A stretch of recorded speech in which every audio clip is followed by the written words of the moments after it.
Update 4.3 is chock full of new stuff to talk about. First up, we have 4 new weapons and refines for Tobin, Grey, Jagen, and Olwen, the Green Mage one, not the Olwen with Dire Thunder. To get these new weapons, you only need the unit to be at 5-star rarity, and it costs some SP. To get these special refined upgrades, you're going to need to spend 200 Divine Dew, which is pricey, so that's why we'll be talking about each one. An important note is that apparently the English description for Olwen's Thunderhead refine is not 100% correct, so if you already saw it and thought it was not good, then that is understandable. I have not personally tested it, but it looks like it's much better than at first glance. We got a lot to cover, so let's get started. Our first unit is Tobin, who got a fancy new sword, the Jubilant Blade. As a Tempest Trials unit, Tobin got a rather simple weapon. Jubilant Blade is effective against armored units, essentially a stronger Armor Slayer Plus, which Tobin originally came with. He's not an outstanding armor killer with only 31 base attack, but Tobin has been a serviceable armor counter for me with relatively little investment.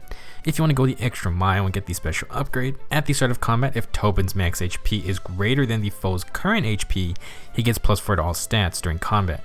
Very simple stat boost. Tobin doesn't have to worry about his current HP stat, it's only his max HP that counts. That's a good thing since Tobin has a good 46 base HP, and I don't usually mention it since it rarely affects most units, but with the special upgrade, Tobin's gonna get another +3 HP as well. That's 49 HP at neutral 5 stars. Definitely not the most insane weapon or refine, but as an example, if Tobin has more max HP than the whole enemy team, then he will always have that +4 stat boost. Also, it compares Tobin's max HP to the enemy's current HP, so things like Savage Blow or just regular fighting can help Tobin take down super high HP units. For something like Arena, Tobin would love Duma as a teammate.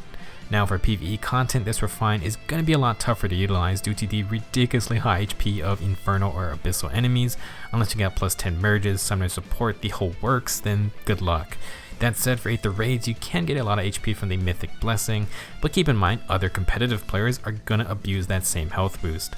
Another slight issue is that Tobin sometimes may not be able to get the extra stats versus army units since they are generally the units with the most HP. Still, there are a lot of newer army units with less HP in favor of higher other stats.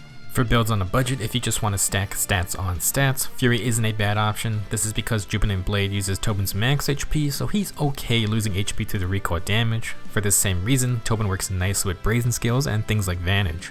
Health increasing skills are nice to increase Tobin's max HP, and if you want to get the most damage on armor units, then the HP and attack stat boost combo may be what you want. Like I mentioned earlier, I used Tobin as a super cheap armor counter, and I gave mine Axe Breaker to ensure he can 2-tap super tanky axe armor units. Breakers are pretty nice on a budget. As a slower unit, a more standard build is to just build for the enemy phase and use Quick Riposte to give Tobin more damage output. A Breath 8 skill with close defense and Quick Riposte is a pretty classic setup, and Tobin can use the extra special charge to burst through super tanky armor units. There are a ton of variations on enemy phase setups, so depending on if you want more defense or resistance, you can choose skills accordingly. Speaking of which, Tobin has okay defense and res for a sword unit, so something like Fortress defense and res 3 can be fun. Combined with Jubilant Blade, that's an extra +10 defense and resistance. Other good A skills are the new tier 4 dual stand skills. They give +6 to 2 different stats and the guard effect during the enemy phase, which is very valuable to have, especially for slower units like Tobin. Low attack and defense with Quick Riposte is a decent combo to stop field buffs. Then to utilize Tobin's high HP, we got skills like Sudden Panic, Panic Ploy, and boost skills if you really want. Overall, an okay weapon and refine for Tobin. Extra stats is always nice. Armor effectiveness is also good to have for extra damage, but it's not like Tobin is a perfect armor counter in the first place. I think he's definitely better as a defensive unit, but if you got the Grails and want to merge him up, then you got some extra options. Our second unit is Grey, joining his buddy Tobin. One of the rare 5-star only infantry swordsmen, Grey got the laid back Blade, cool name. This weapon is effective against cavalry units, and at the start of combat, if Grey has more than 50% HP, he gets +3 to all stats during combat. A very simple effect. If Grey stays healthy, he gets a small stat boost to everything. Now if you pick up the special refine, if the number of foes within 2 spaces, excluding target, is greater than or equal to the number of allies within 2 spaces, excluding Grey himself, then grant +5 to all stats during combat. Basically, if Grey is near more enemies than allies, he gets even more bonus stats. In total, he can hit a very impressive +8 to attack, speed, defense, and res.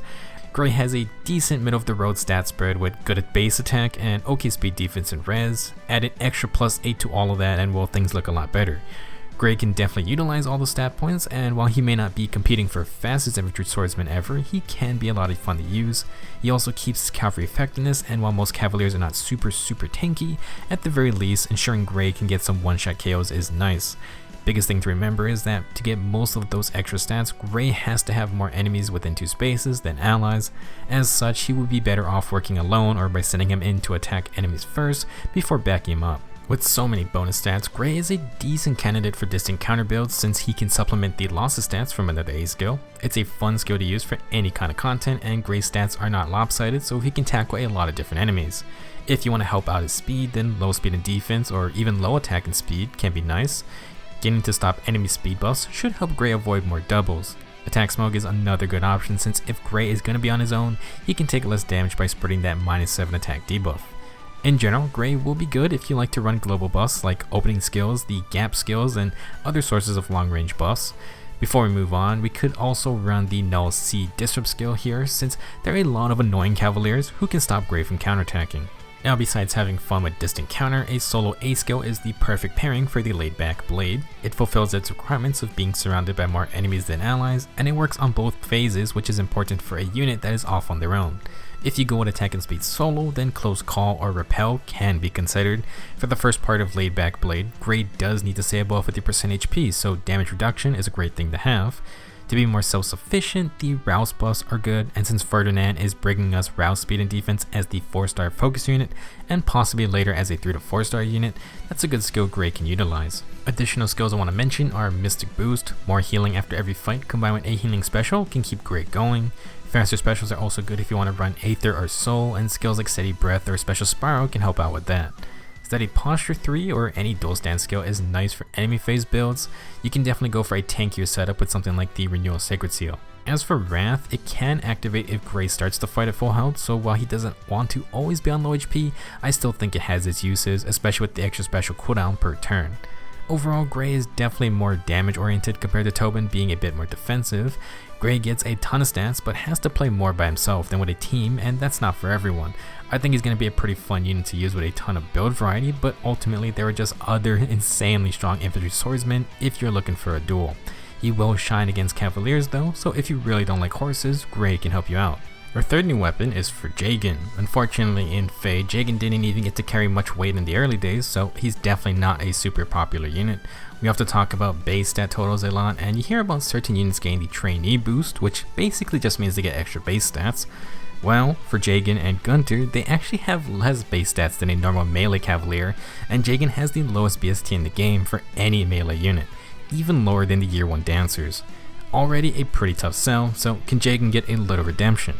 He gets the Veteran Lance, which is a 16-man weapon if the foe initiates combat, or if the foe has more than 70% HP at the start of combat, Jagen gets +5 attack and res during combat. Jagen's base stats are pretty not great. 37 HP, 27 attack, 24 speed, and 25 defense are all easily below average, even for back then. Jagen's one defining feature is his crazy good res stat, which is still one of the highest for any cavalry unit. 35 resistance is great, and he's just gonna get more. Veteran Lance is basically a branch of Berkut's Lance or the Barrier Lance, where instead of +7 res on the enemy phase, Jagen splits some of that into attack, which he really needs. This weapon can also be active on the player phase if the enemy is healthy, but with Jagen's lower speed stat, he probably won't be doing a lot of initiating. Now for the special refine, Veteran Lance grants Jagen Sabotage Attack 3. At the start of the turn, if any foe's res is 3 less than Jagen's and that foe is adjacent to another enemy, inflict -7 attack on that foe. So this is a pretty good ability. Jagen's main goal is to basically not die to magic damage, and a -7 attack debuff helps him do that even better, while also giving some utility to his teammates. If you really want, you could kit him out with extra defense to become more of a mixed tank. The problem with this is that Conrad does exist, and he just has a lot more base stats to work with. He may have less speed, but if you aren't investing in speed for either of them, it's not really a huge issue. At this point in the game, I would be hard pressed to recommend actually using Jagen unless you go all in and give him tons of investment. This weapon further cements his anti-magic damage role, and with Sabotage Attack, at the very least he can help out others on his team. One interesting development is the introduction of Distant Ward, which was only on near Soki, but that skill is basically made for units like Jagen or Fiora who just have really low defense, but enough resistance to fight against mages or dragons. There's definitely a lot of magic damage in the game these days, so it's not a terrible option. While Jagen can tank magical hits, his damage is not that great without quick riposte. Cavalry tanks just don't have access to things like steady breath to spam specials, so really quick riposte is a must if you want Jagen to actually kill things. Low attack and defense can help if you need more combat power. Now if you want to go more supportive, Jagen can use a second sabotage skill like sabotage speed or defense. He can also go with ploy skills as well for more debuffs. I would say Jagen does need all the help you can get in a fight, but you can always cover that up with some field buffs. Now instead of Distant Ward, you could just go with Mirror Stance 3 and the Mirror Stance Seal for literally all the attack and res during the enemy phase. It is a little bit silly, but you've never lived until you see a 50 res Jagen.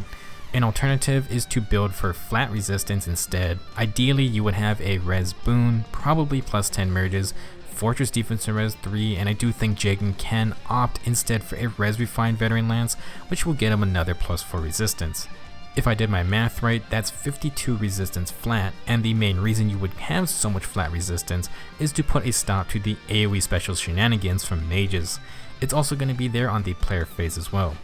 Is it worth it to do all this? Well, that's up to you. I really do enjoy seeing people build up their favorite characters, even if they're not popular, and with enough investment, any unit can be pretty fun to use. Maybe you won't be king of the arena, but there's a lot of other modes to have fun in. Overall, Jagen's veteran lance isn't that bad actually. It gives some extra damage while bolstering his magic tanking, and he can bring some team utility as well. Probably won't be a very popular unit still, but for those that do use him, I think it's alright. Last up we have Green Mage Olwen. This is the Olwen with Thunderhead, which has not changed and retains its same base effect, which is just a Blade Tome minus the special cooldown penalty. Now for the special refine, the in-game description in English currently says, if an ally initiates combat against a foe within 2 spaces of unit, inflicts minus 5 speed and resistance on that foe during combat. Okay, so this sounds familiar, kind of similar to Tharja's Hex in combat debuff.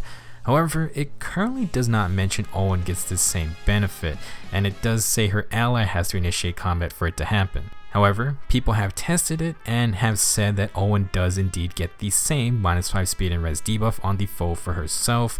This is a huge distinction because before that refine sounded super limited. Olwen would have to be near the enemy her teammates were attacking, and it only works in the player phase versus Tharja's Hex, which works all the time. If Olwen gets the in-combat debuffs for herself, this becomes a really solid refine for a Blade Tome weapon. It's essentially 5 extra damage and like having 5 more speed for Olwen anytime she initiates combat. This is on top of having a Blade Tome, which can already dish out insane amounts of damage in a single hit. It's more offensive than Tharja's Hex since it's basically like having Swift Sparrow for free. The bonus is that any allies can get those same benefits, but that will be tougher to utilize. The main aspect is that Olwen's own performance becomes better. Blade Tomes are already strong. This isn't a crazy effect, but putting it on a Blade Tome is really good. Green Mage Olwen isn't the most insane offensive mage stat wise, but you pretty much add plus 5 attack and speed anytime she initiates on the player phase. Again, I have not tested this refine for myself, but it makes much more sense that she also gets the benefits of her own weapon. Unfortunately, it doesn't leave much to discuss. Thunderhead is still a Blade Tome at heart with the added benefit of extra damage and speed on the player phase. For Olwen to get the most out of the weapon, she wants field buffs, as many as possible. Tharja and her Hex inflict attack debuffs, so some players choose to build more defensively for her. Olwen, on the other hand, just cares about the player phase. She comes with Swift Sparrow by default, and you can always upgrade that to the tier 3 version if you want. We have the Swift Sparrow Sacred Seal now, and as usual, she'll need Desperation if you're worried about counterattacks. Fury and a Brazen Seal are fine substitutes here. Now, since Thunderhead can help out Olwen's teammates, you could give her something like Drive Speed. That way, if she is within 2 spaces of the enemy and her teammate is within 2 spaces of her, she can give them even more speed. Gold Cavalry would be excellent in a Horse Emblem team. Extra speed is nice and all for Olwen, but as a Blade Tome user, she can just straight up one-shot a lot of things when fully buffed up. To help in this endeavor, there is Deathblow 4 for plus 8 attack. We also have a few low res skills now, which is another minus 3 resistance during combat. That's going to stack with Thunderhead's minus 5 res, and the enemy won't get to use res field buffs. Just so happens that Lysithea, who comes out tomorrow, comes with Deathblow 4 and the new low speed and res skill. You don't need the speed aspect really if we're going for one-shots, but it doesn't hurt. Low attack and res is an okay replacement. This build, more than the standard Desperation setup, is way more dependent on getting those buffs to secure a one-shot. We can take things further and bring along Chill Res.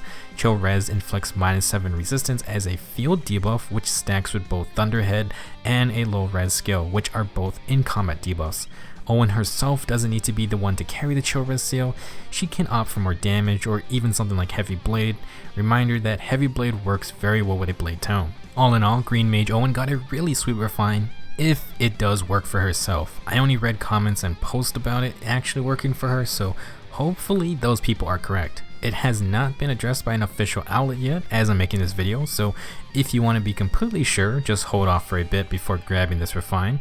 For example, there's already an in-game message about Bernadetta's bow with the correct English description. I don't know what's going on with the translations lately, but it's been pretty bad this year, so hopefully things get tightened up a bit. That's all for this batch of refines, not super exciting and nothing really game breaking. Olwen's is probably the most solid, but blade tomes are just crazy strong anyway. We do have a lot more anti-field buff skills around though, so that is something to consider. I think for things like PvE maps though, she'll still tear through things. Let me know your thoughts on this batch of weapons and refines. Do you have a +10 Super Jagen, or are you lucky enough to have a spare gray lying around? Next up, we'll talk about the newest 3 Houses banner, and I'm excited to get myself. I am Ferdinand von Eyre. I'll see you guys soon.